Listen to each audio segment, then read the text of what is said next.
उत्तर प्रदेश के अमेठी में कांग्रेस पार्टी ने इतिहास रच दिया है। वहां पर केंद्रीय मंत्री स्मृति ईरानी को केएल शर्मा ने हराया है। केएल शर्मा जी 1990 के दशक के बाद से लगातार वहां पर रहे और कहा यह जाता है कि राजीव गांधी के समय से केएल शर्मा ने अमेठी और रायबरेली में दोनों जगह कांग्रेस पार्टी का गांधी परिवार का प्रतिनिधित्व किया।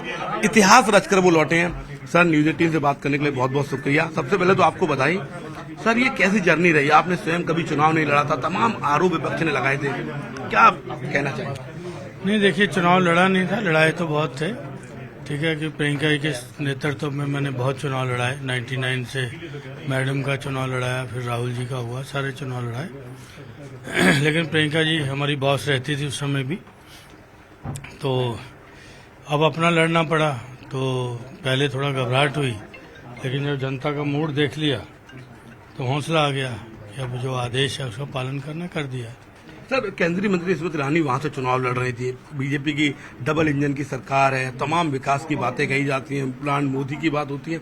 जब टिकट मिला आपको, जब सूचना मिली, उस वक्त आपने किस मुकाबले से देखा? आपको लगा कि चुनाव मेहनत है? नहीं, देखिए, जब मैं नॉमिनेशन करने गया, जब वर्कर का मैंने रुझान देखा तो मेरे को लगा कि बात बन जाएगी और फिर बात बन गई।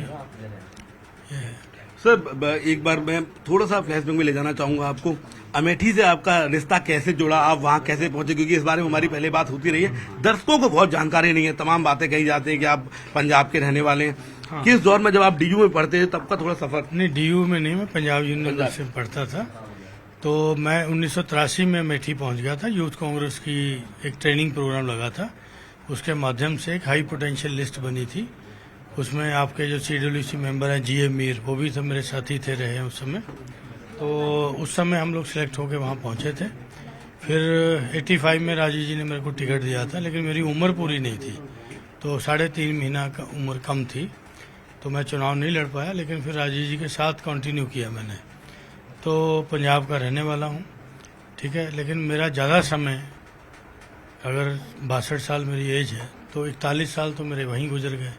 बाकी जो स्टडी का टाइम था वही मैं पंजाब में रहा। सर, यूपी से आप जीत कर आए हैं। इंडिया गठबंधन को अच्छा बहुमत मिला है। रणनीतिकार के तौर पर आप रहे हैं गांधी परिवार के लिए अमेठी रायबरेली में।